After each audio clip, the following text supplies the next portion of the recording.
The way I recommend anybody start their group program is a simple exercise called hopes and fears. You come up with just a few simple questions. What do you, and a few of my clients have come back and said, whoa.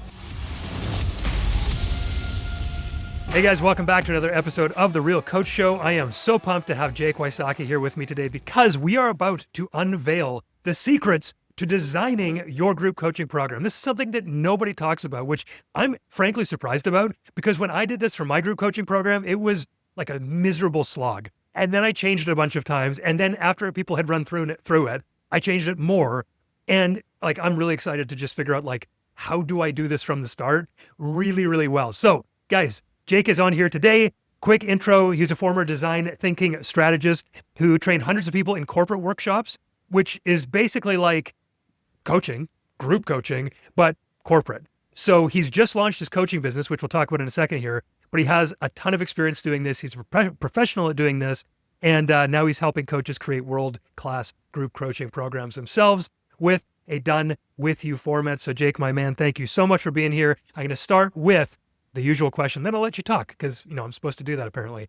I want to know, what is the problem that you've solved that you solved so well that you had the audacity to coach other people? Awesome. Hey, thanks, Kurt. First, I'm going to put a warning alert up there. You told me I can talk. And if, you know me, the audience may not know me, but that's dangerous ground to just give me free rein to talk. I'll take it. I'll cut you off. All right, perfect. So you have editing rights. You can edit as much as you like, even better. Right.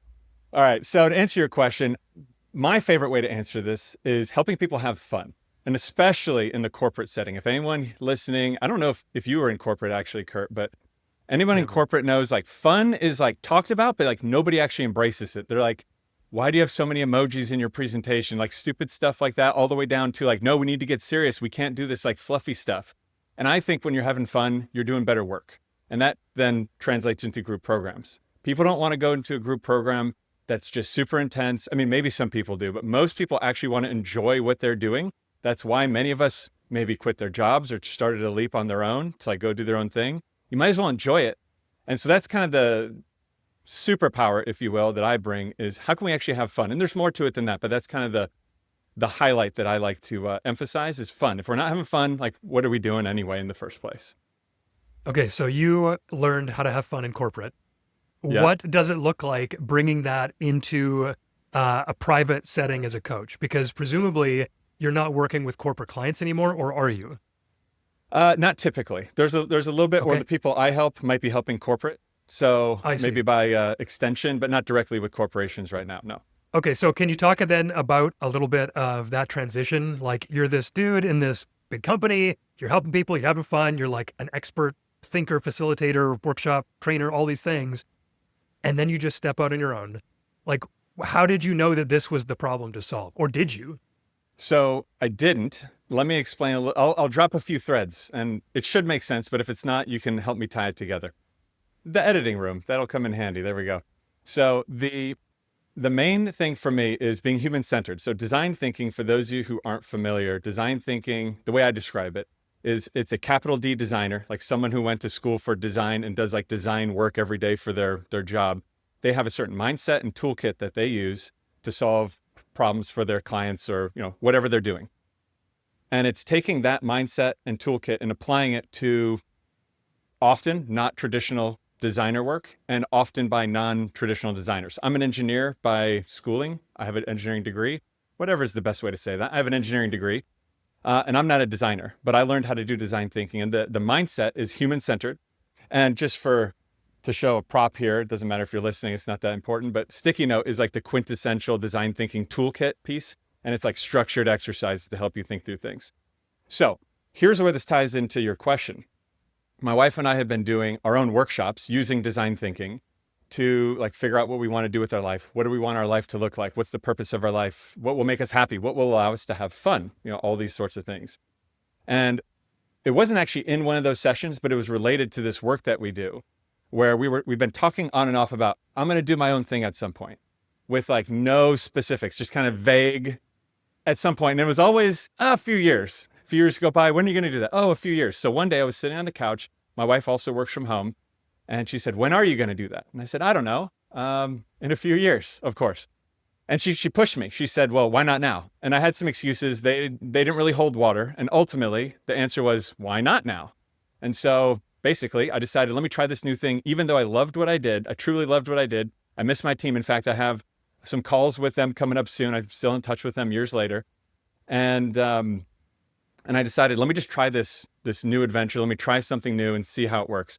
And my goal was, I don't want to work like when I'm supposed to be doing my normal W-2 work during the day. I could because I have flexibility, but that didn't feel good. I don't want to work extra at night because, back to the other comment, I don't want my life to be packed with work. I have kids. And so I'm going to quit. Then I'm going to figure it out. And I actually started with life design, which kind of connects that thread that I was mentioning, helping other people do the same thing my wife and I were doing, basically. And I had a little bit of success there, but ultimately, long story short, and I'm happy to go deeper if you want, along the way, somebody asked me to basically go back to my roots that I met along the way. They said, hey, I have some coaching clients. I decided to just jump in and do an on-site or an in-person workshop for them, and I'm freaking out. I don't know what to do. And I said, I got you. I can help you out, because she knew my background. I had pages of notes. I loved it. And I'm like, maybe I should do this again, just in a different way than I was doing corporate. And that kind of led me back to where I am today. So that's kind of like the few breadcrumbs, but happy to dig deeper if you want. Got it. Okay. So you solved this problem with corporate. You needed to do something for yourself. You had this happenstance sort of connection come by and you're like, oh, I actually love this.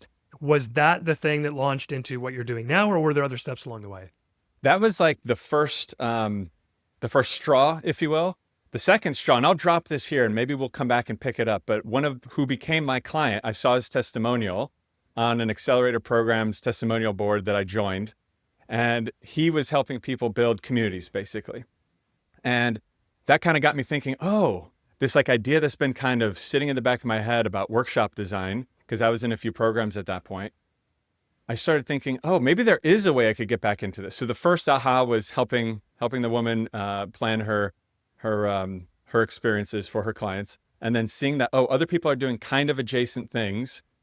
Maybe I should lean into it. And then I joined this accelerator program that this testimonial was part of. And then that turned into a pivot during that program. So that was like less than a year ago. Okay. So I thought I heard something about some sort of pivot. And then in a certain program, you're like, okay, I think this is actually what I do. So what was that about? I want to get into the actual business right now. So just hold on, guys. But I really want to figure out, how did you come upon your actual offer now? Yeah. So basically it was a little bit of calculation. I am an engineer, but I can't get away from it. But ultimately, it was just gut feel. This feels right. This felt right. I felt compelled to go there. And I wasn't as jazzed up, if you will, by my one-on-one work with the design your life aspect. There was a lot of stuff I liked about it, but it felt like something was missing. And this felt like the answer. So that's kind of part of the answer. And what that turned into, first thought, so I've gone through a journey. And again, I can go as deep as you want, but high level, it was, group coaching. I want to help people with group coaching. I'll make my own group coaching program. The problem is nobody knows what I'm doing. Hard to fill a group coaching program when nobody knows what I'm doing. Effectively, I'm oversimplifying. And so I started doing one-on-one work with some of the people that kind of came into my orbit through relationship building. Got it. Okay. And I'm assuming one of those clients may have been on this show before. So if you're talking about John Meese, so I was in his program and I helped him upgrade his program with a tool called Miro that I used to use in corporate. And so that was part of the deal. But honestly, we could go a little bit into that, actually. So for those who don't know John Meese, go listen to his episode that you did with him. He's awesome. His focus is on helping people sell and market their group coaching program. I'm oversimplifying, and I think he'd agree with me here. My focus is on the second half of that, which is how do you build, deliver, facilitate a group coaching program. So we fit really well together. And he said basically, hey, we should partner up. We have a same ICP. We have similar, take on what he would call pedagogy. He tells me not to use these big words, but I love using them because it makes me feel smart, even though it alienates the audience.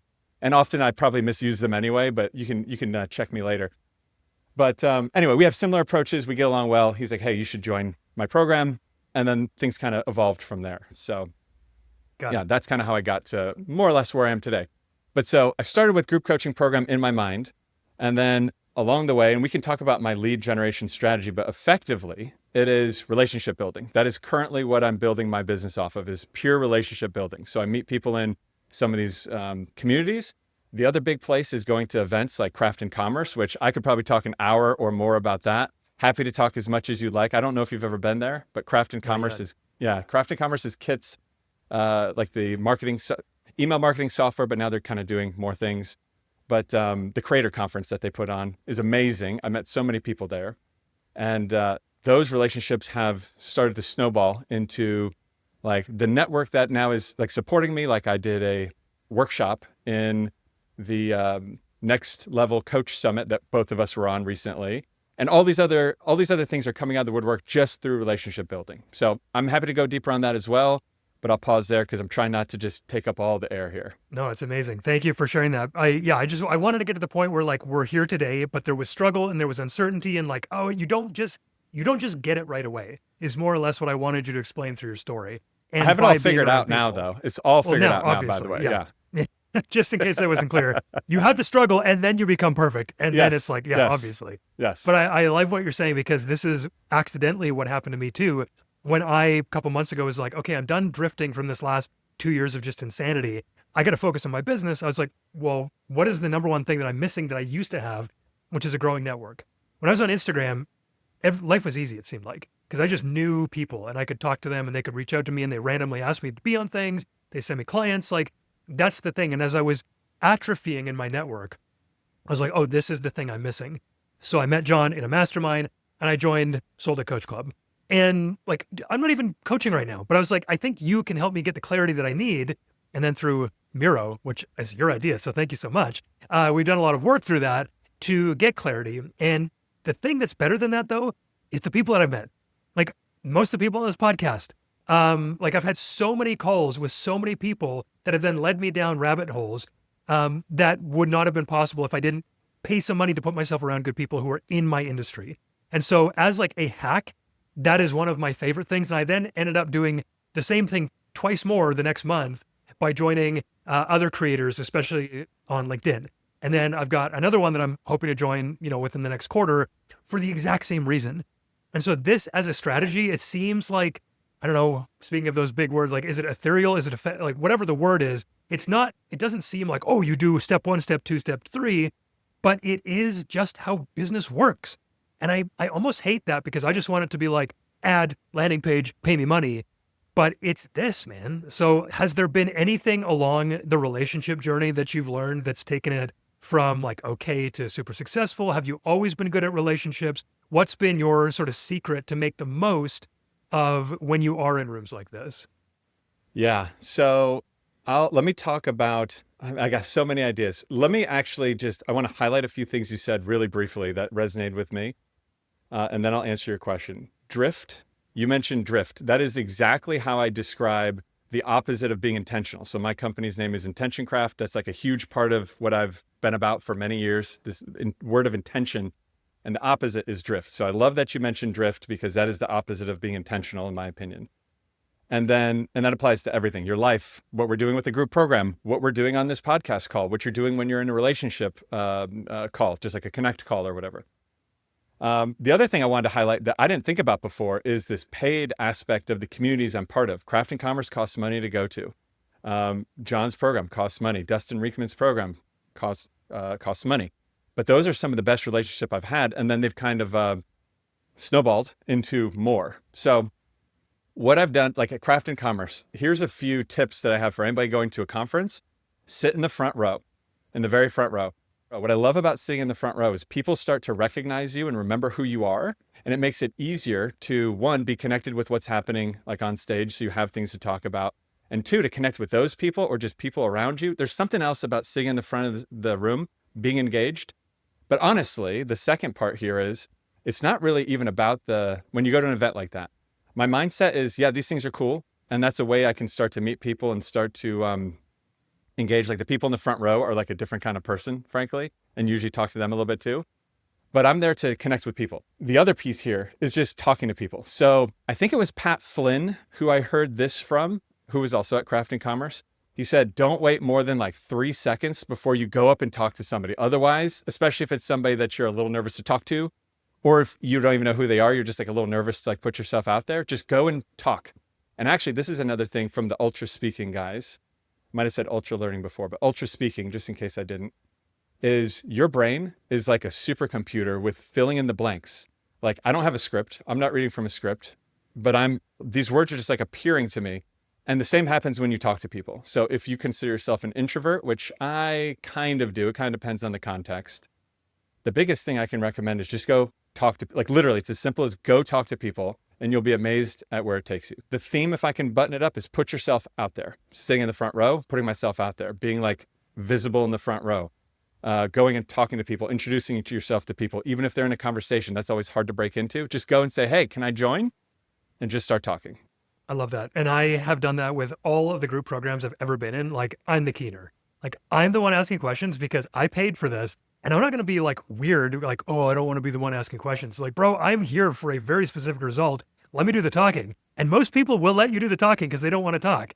And so I have leaned into that heavily. And in these groups, my intention, like you said, going to a conference, it's like, that's great. There's probably some good information here. But now I know the person who put this on. Now I know all these other people have the same goal as me. And so, yeah, like wherever you're at, just join groups. Like it's the most underrated way to meet more people and grow your network. Just go join a mastermind, go join a coaching program, go pay someone some money so you can be around them and their community. And I would say that is one of the best things you can do as a coach, especially someone who's relational in their business.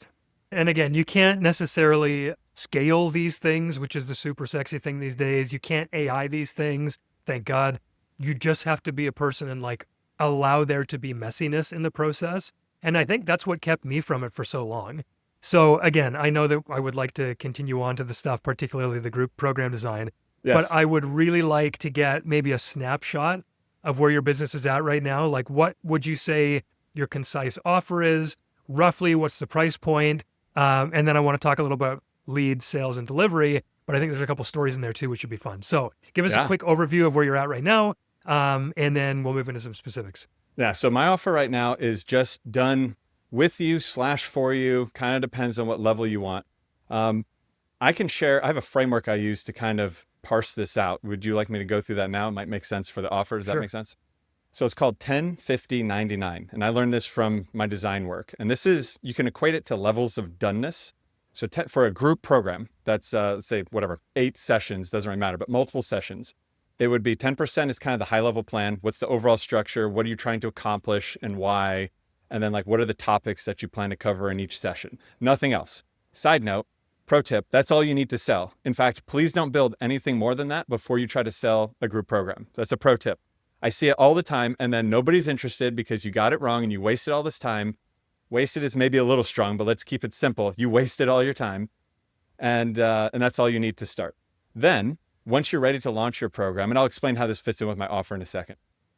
Then about 2 weeks before you go live with your first session, you should be building your 50% level, which is like a detailed agenda. You could theoretically deliver it if you don't need any delivery materials like slides or handouts or anything, because you have like the plan, but you see where the steps are, you see how the exercises lay out, you see how everything's going to flow, you know it's reasonable for time, and that's like the 50% level.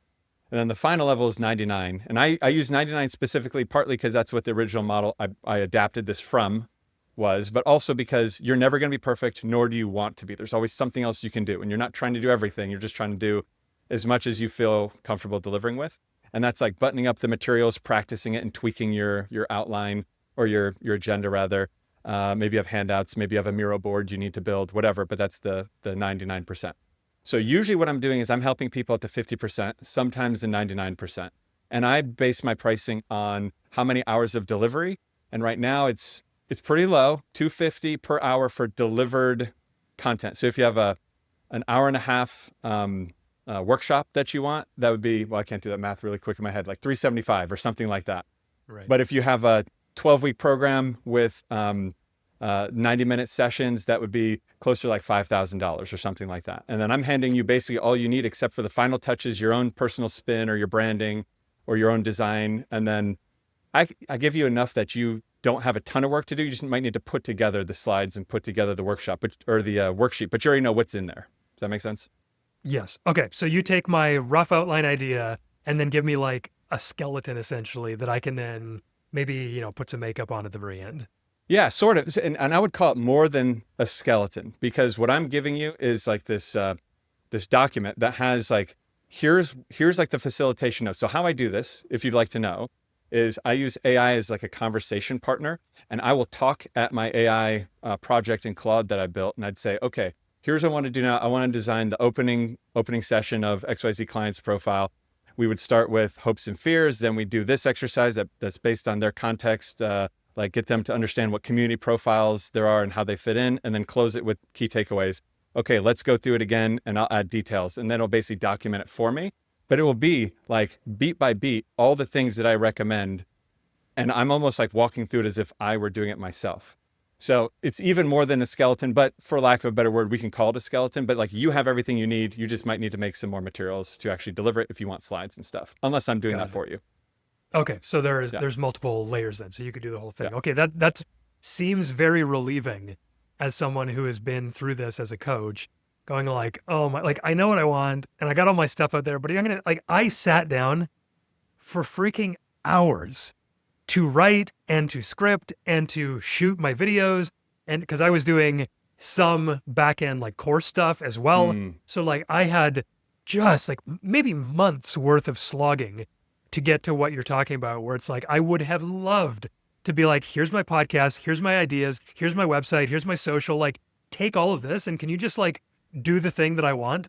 And also what I tended to do, and I'm sure you can tell me if you help with this as well, and I hope there's people who can resonate with this, I tend to want to give people everything, like every little detail that I know in my brain. I'm like, well, that helped me somewhere along the way, right? So you need this too.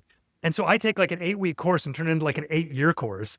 And then it takes me ages to whittle it down into like 8 months and then like 4 months. And like by the time it's 8 weeks, like I've gone through it a million times. So how can does that sound familiar? Can people relate to that? Do you relate to that? How do you then build something that is like just enough without downloading everything in your brain? So the short answer is you build it just in time. This is the biggest, this is why that rolling, call it 50, 99, like every week you're a little bit closer to each of the next two, basically. And you're learning along the way. So actually one of my newsletter or one of my crash course newsletter articles is about this exact thing. You're going to learn so much from just your first session. And I'm happy to share like my favorite like way to start that. I dangled it there, hopes and fears. I can talk about that in a minute. But you're going to learn so much, especially if this is your first delivery for a new like group coaching program idea. By delivering it the first time, just in that first one, everything's going to change. Several of my clients have already said, wow, the whole plan we had, we need to change it. I'm like, great, that's what I expect. And it's not much of a loss. We had a general plan, but we can adapt it because we haven't spent days of work to like dial it in. And now we're like, well, I don't want to change that because I already have sunken costs in there, right? So does that answer your question? Is that enough? Or do you want me to like go deeper than that? No. Okay, so hold on. I like this because I'm going to do it just in time. 2 things come up. One, I'm scared that I'm going to like blank in the next week and I won't be able to like do week 2. So I want like everything done. And second of all, like, how am I even starting with the framework? Like my assumption is I'm a coach listening to you. Like if I'm a listener right now, I'm like, hey, I know that he does this, but like, I want the tips from him. So like, give me how you do that. So if I'm sitting down and number one, I'm scared that I don't know like what will be in session 2 if they change it on me. And number 2, like, how do I know what the right thing is? How do I know what too much is? Help me out here. Okay. So I'm going to answer your question, but let me step back because I think this will be helpful.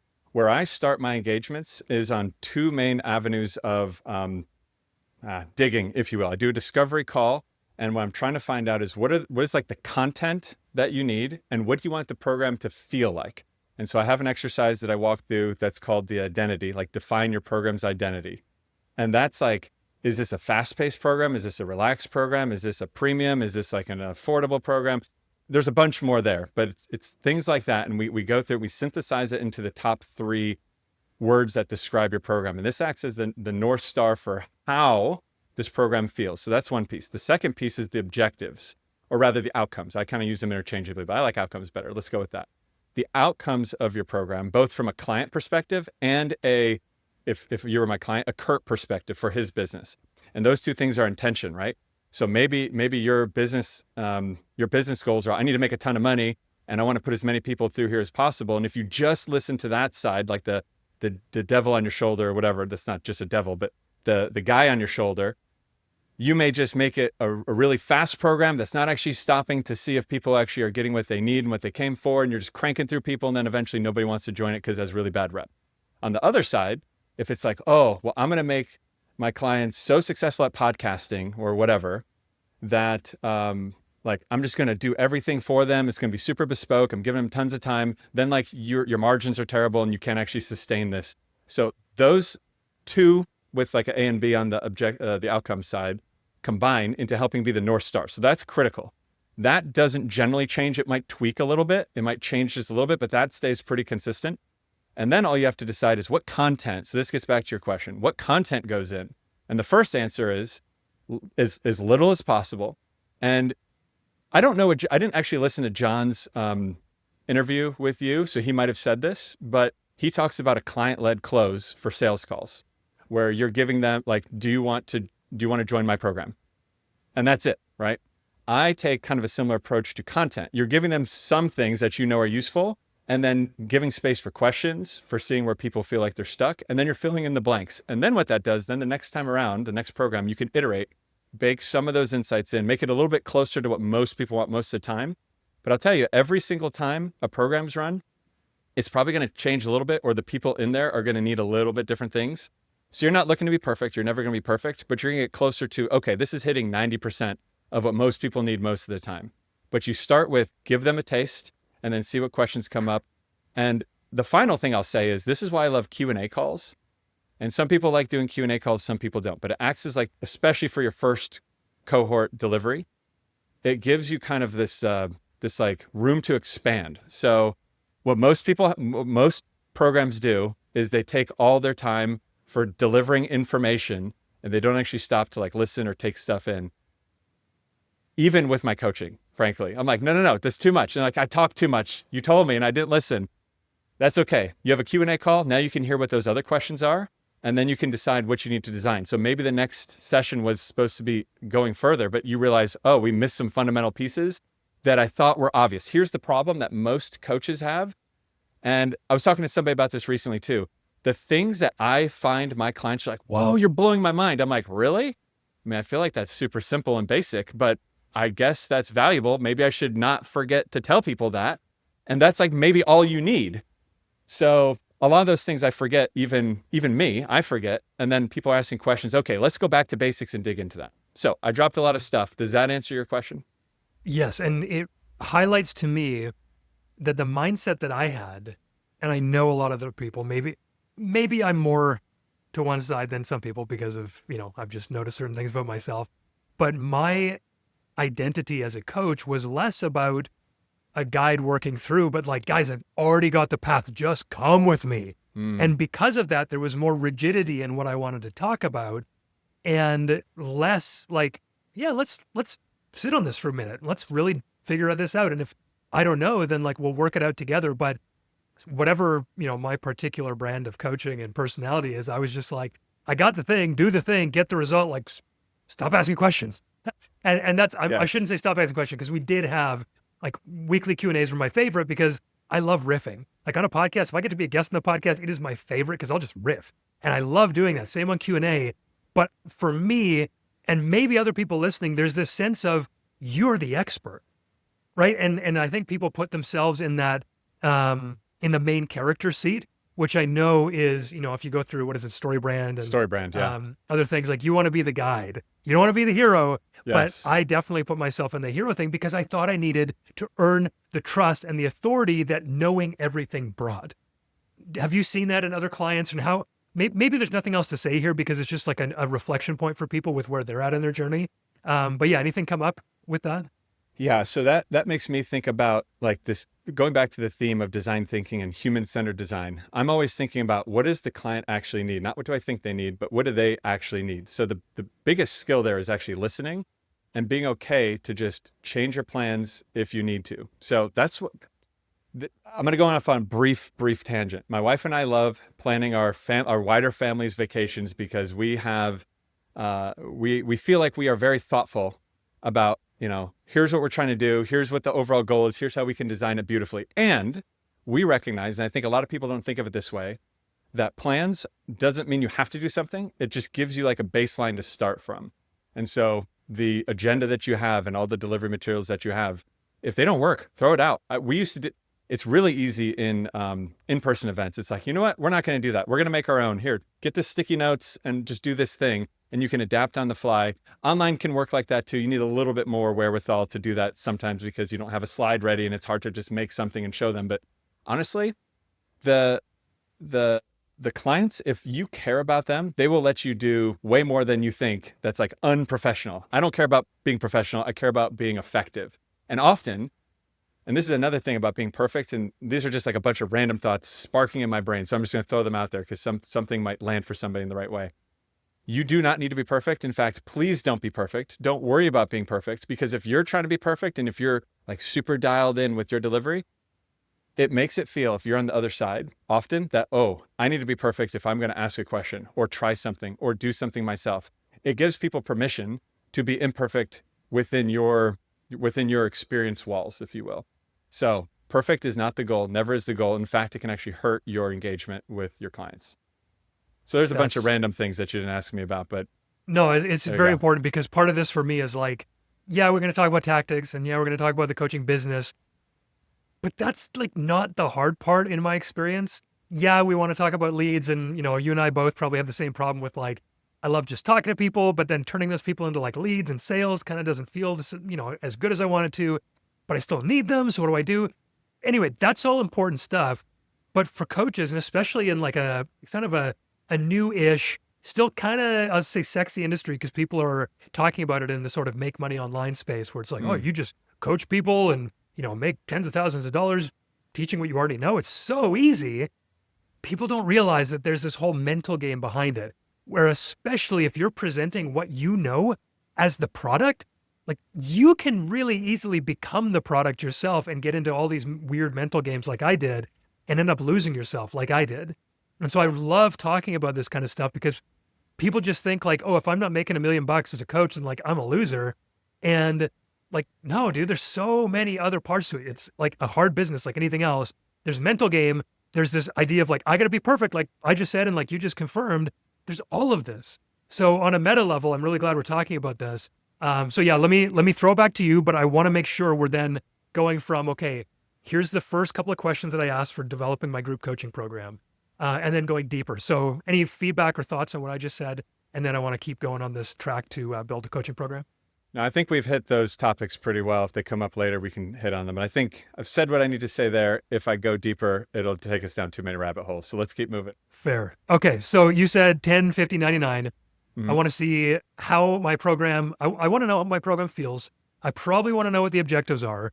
And then I just kind of like open it up, ask for help, ask for questions. That seems really nice and light and easy, but surely there's like some stuff that you as an expert would know, like, yeah, but don't do this. Or, hey, make sure that when you're developing weeks 2 to 8, you're doing this. So what's the next layer now that I know, like, I want my program to feel fun. I want it to feel light, but I want it to also feel kind of high touch. Like, wow, I'm really, really in like the higher category of people who know this now. I want people to, be confident in hosting a podcast, let's say. And I just did my first week and I asked them their, whatever you said, the fears and goals. So maybe let's start there. Yeah. What do I do now? All right. So, and I'll answer this the way I want. I'll do the politicians thing. I hear your question. I'll just answer it I'll answer my own question, but I think it'll hit the same totally things. Get it. All right. So the way I love to start the way I recommend anybody start their group program is a simple exercise called hopes and fears.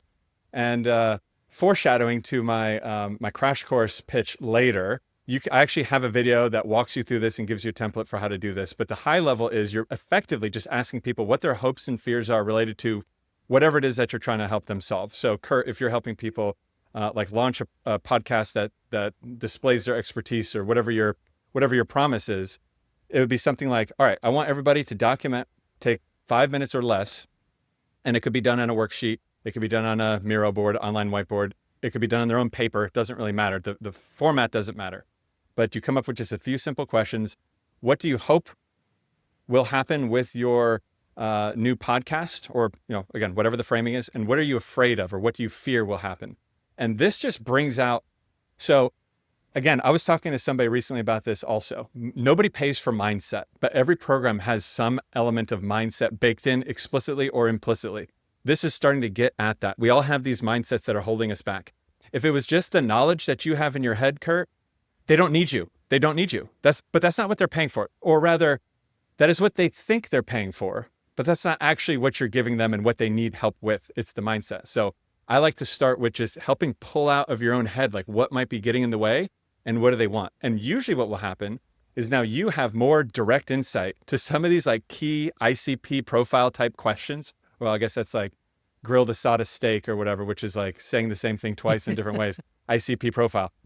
Anyway, you actually have direct insight into some of these hopes and fears that you need to be solving in your program. You need to be helping them get closer or solving their hopes and helping them get rid of or fight their fears, or whatever word you want to use with that. And now you know some of those things. So the hopes and fears is the specific exercise that a few of my clients have come back and said, whoa, I did that. And now I'm actually I don't want anybody to feel worried about this, but one of my clients said, wow, now I'm a little worried. There are so many hopes and fears about like their lives. And now I feel like a ton of pressure, which can be a little intimidating, but he quickly got over that and said, well, now I'm on a mission and now I know what I need to do, what I'm ultimately doing for them by way of helping them with their business plan or whatever it was that he was doing. So all that to say, hopes and fears is a great exercise. It's a simple exercise. And the bonus is, I love groups. You could do this on one-on-one too, by the way. So if you're just a coach out there who does one-on-one and you're starting with a new client, I would definitely do this. This is a really great way to start building some relationship with them and better understanding. But in a group setting, you have a benefit of multiple people. So there's a bunch of benefits to group programs, which is why I love group programs myself, because it connects that human element. It doesn't put you as the only expert. You can lean on other people for other insights. Even if they don't necessarily have the knowledge, they may have other perspectives and insights. And bonus, most people there will be going through the same process. And it's like a support group, and it's like camaraderie. And it's like, hey, we're in this together. We're all working toward the same thing, separate, but together. And a great way to start that is being vulnerable and having some hopes and fears displayed. I don't, side note, recommend you as like the facilitator do hopes and fears. You don't necessarily want to be showing that. That's a little bit different dynamic, but I've never heard of anybody really having a problem being vulnerable, like in the group setting. Usually when you're in a program like this, it's pretty easy to share some of these things. And you might, if you kind of know, here's another pro tip on this specifically. If you know someone's like a Kurt or like a Jake who's like going to share a lot and like be very open, if you kind of know, you can actually say, hey, Kurt, would you share yours first? And it kind of sets the tone a little bit. And that's a good way to kick that off, pro tip. So anyway, so that gives you a really good baseline for starting off. That's a super tactical thing, but I recommend everybody do that in your program. Got it. Okay. That makes a lot of sense. And I also really love the idea of outsourcing the vulnerability, because there's a fine line. Like there's a really fine line depending on even the niche. Because as someone who is doing dad and husband and family stuff, it's like I can share some of that because it's almost like a men's group setting, and the facilitator can sometimes launch vulnerability by being vulnerable first. And yet there's always that fine line that we talk about as facilitators where it's like, yeah, but people don't want to be led by someone who's like bleeding on them. They want to see maybe a scar. And that's how I was taught it. It's like, don't show them your bleeding wound, show them the scar that you've got that they can recognize and sort of relate to. But I love the idea of being like, hey, Jake, I know you're going to talk. You share first. So thanks for that that pro tip. Okay, so I know what I wanted to feel like. I know kind of what I wanted to do for them, or very specifically, I've now got their hopes and fears. What else do I need to know tactically, strategically, steps to continue to build like this amazing group coaching program? Yeah. So the way that I like to structure it from a high level, and unless your hopes and fears blows this up completely, which it could, but usually it's not a complete blow up, you know what objectives you're trying to get to at the end. And probably the simplest way is to work your way back. And so that's how you kind of lay those breadcrumbs from a like 10% perspective. And unless it's changed, but here's the thing, if it does change based on like session 1 with the hopes and fears, you already know intuitively, okay, here's how I need to change. You already have more frankly gut feel about, okay, this is what I need to help them with. I've heard so many people talk about they're struggling with like their marketing, but I'm trying to teach them how to do LinkedIn. But they they're talking more about like what they're even marketing for, not like how to use LinkedIn. So instead of talking about LinkedIn next time, we need to talk about, what their offer is or or what their ICP is or whatever, right? And so you'll kind of know what the next steps are, and you can still see the path and you can lay it out. By the way, here's the thing that people struggle with. Give them less. You can always give them more. Plan on giving them as little as possible, like we talked about, and you can always give them more. Nobody's going to complain about, hey, you know what? We've uncovered so many things I'd love to help you with, and I've been thinking about this. How about I give you guys 2 more free sessions past, and we'll cover some more things than I was planning to cover. Nobody's going to say no to that. Nobody. So it's okay. You can always add more if you need to, but the point is you have a plan to pivot from. A phrase that my wife and I like to use, back to this travel planning thing, is you can't pivot from nowhere. You need to have somewhere to start. Man, I love this intentionality stuff, by the way. Like, this is the kind of thing that phrase is so helpful for me, because I'll get in my head and start thinking too much, even about program design. And it's like, well, just do the thing. And then you can just, anyway, so this is so helpful, man, because I didn't do any of these things. And you can probably tell from the outside in. And so I'm excited that people have this. Okay. So can I jump in real quick though? Please, yeah. Here's one of my favorite tips. I have lots of tips. Favorite may not even be right. One of the tips I love to give that people love. The biggest like mindset for you, if you're nervous, if you're out there listening, nervous about how do I deliver? How do I do this? How do I figure it out? I'm not sure what I'm going to do. My favorite recommendation for this is it almost doesn't matter. If you care about your clients, they will know, and I kind of mentioned this before, but they will give you so much grace and leeway, and they're going to work with you, and they know that you're figuring it out to a certain degree too, even though you don't need to tell them that. Like, they'll know, and they'll be happy that you're taking them on the journey because they trust you. Your early clients are probably your biggest fans anyway, in many cases. So that's even like a bigger leap. But just showing up and caring, you can release so many of my clients or people I've just talked to on like free coaching calls have come back and said that was the biggest thing. It's just like this release of like tension. They're like, okay, I do care, and it will be okay, and I can figure it out. And it may not be as good as you want it to be, but it's going to be darn good anyway, and you can just make it better the next time. And it's going to be great. Does that make sense? Totally. Love it. Okay. What other tips like that have you got in relation to building a program, running a group coaching program? Anything else come to mind that like people ought hear from you before they finish the episode? Yeah. So you mentioned at the beginning something about, and I was going to make a joke, but I decided, let me not start it on a joke. Let me start it a little more serious, but I'll come back to that comment. It was something like, I wish I had talked to you first because then I would have had like a beautiful program, blah, blah, blah. Something like that. I forget how you phrased it. And what I can do is I can help you get to a better product much faster with much less effort because I'm there to help you. And you're still going to need to adjust your program and iterate going forward. So anybody out there, whether you're working with me or anybody, your program is going to need to adapt and change based on what actually works. We can get you closer. You can read my newsletter and get closer by yourself. You can work with me, but you're still going to need to iterate. My favorite way to connect this dot, my favorite way to learn what you should iterate on is and I learned the specific phrase from John Meese, although this technique I've been using before, is end every session with what's your biggest takeaway or some version of that. That does a few things. So first, it solidifies in your participant's mind, your client's mind, what they're learning from you. So it actually like locks in like, oh, I'm getting value. So that's like just a general benefit that you get, but it also is a true benefit because it is true that you're helping them in some way each time. You get to learn what's landing. And now what I do when I design that 10% plan, you have a topic and you have a takeaway. And so you're trying to design for, I'm going to try to build this so that when they say at the end, their takeaway, hopefully it's something like what I wrote down. It often is not, and that's okay, but it gives you a direction ahead and it helps you understand what's actually landing for people. And often, especially the first few cohorts that you do, it's going to be things that kind of the things we mentioned before, like really that simple kind of throwaway comment, that's your biggest takeaway. Like, what the heck? Like, that's all I needed to say, basically. I didn't need to say all these other advanced things. Maybe I should simplify next time. So that's that gives you like markers to iterate from, or like, oh, I should dive on that one and trim out this other stuff that nobody seemed to care about. And then it also gives you feedback, or rather it acts as a really nice ritual to like end and close strong on like a positive note, which is a pro tip for everybody or a book recommendation for anybody is Priya Parker's The Art of Gathering. It's an amazing book about how we come together. It's not group program specific, but it definitely ties in. She talks about like how to start strong, how to end strong, and a bunch of other stuff. But this is one of the things where she talks about you really want to end strong. Starting and ending strong are the two most important moments. And so the biggest takeaways, having them share positive things and hearing everybody else share positive things is a great way to like wrap it up.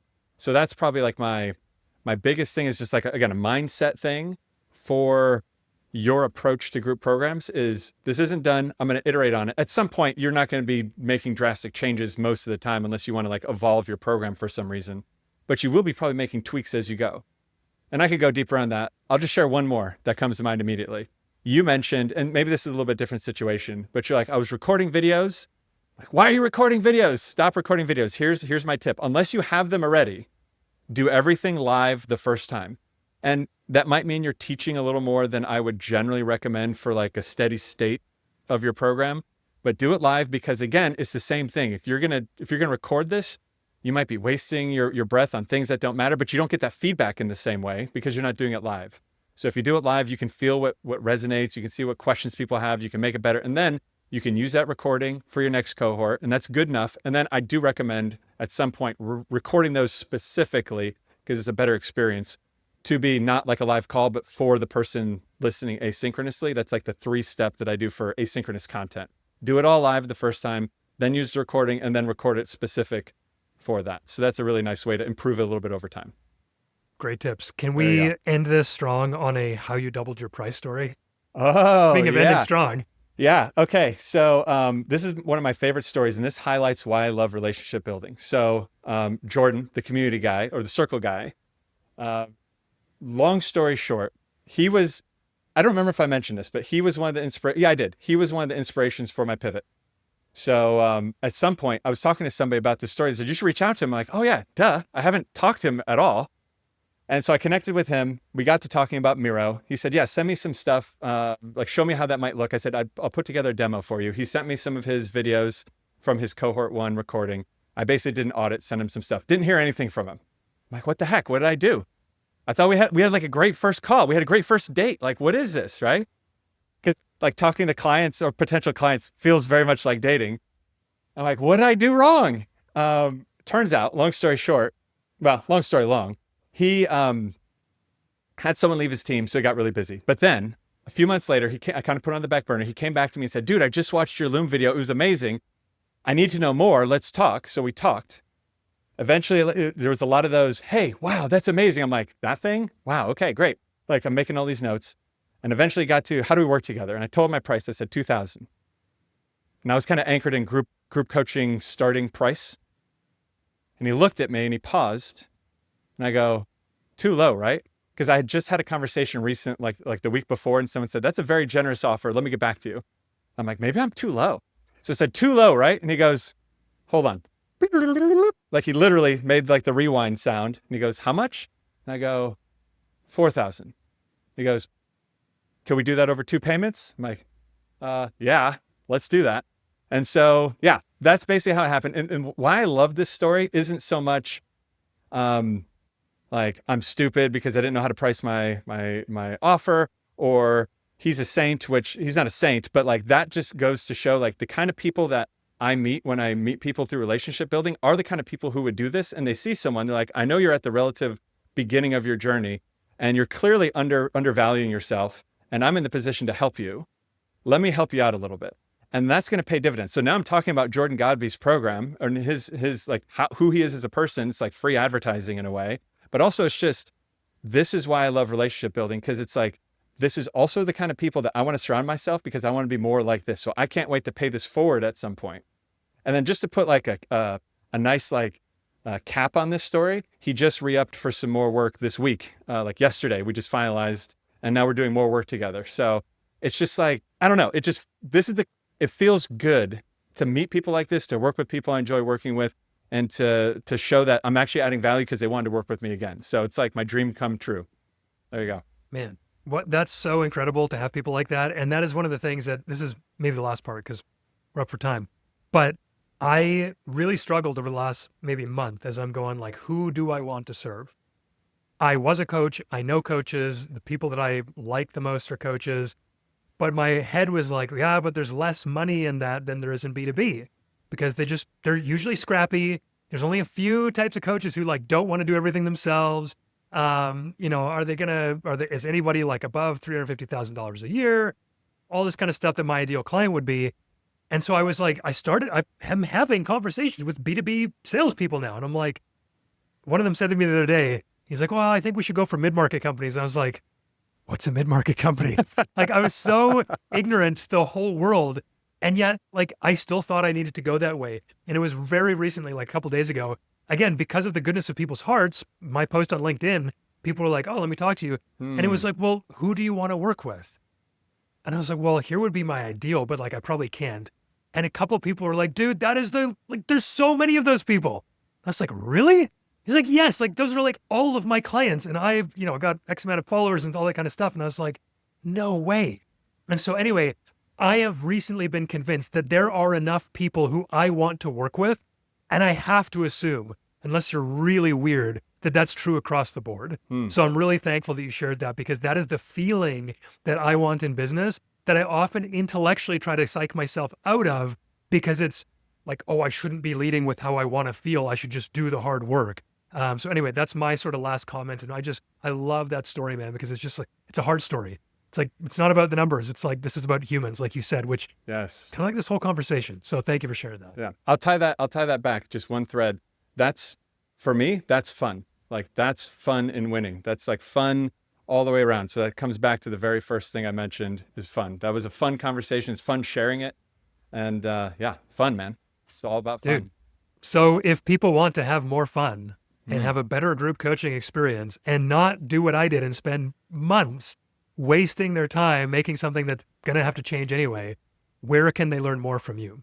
Yeah, so the best place is going to course.intentioncraft.com, and I'm sure there'll be a link somewhere down below, and you can get my crash course, and then you'll get more articles from me, and that's probably the best way. My goal, by the way, in that is to dump as much of my knowledge as possible, and I'm just trying to teach everything I know in that, because I know if you want to work with me, you're getting like me hands-on. So if I can just share the stuff for people who don't want to work directly with me anyway, I'm putting as much of my wisdom in there as possible. So that's my gift to everybody out here, is as much wisdom as I can I'm putting into that crash course. Amazing.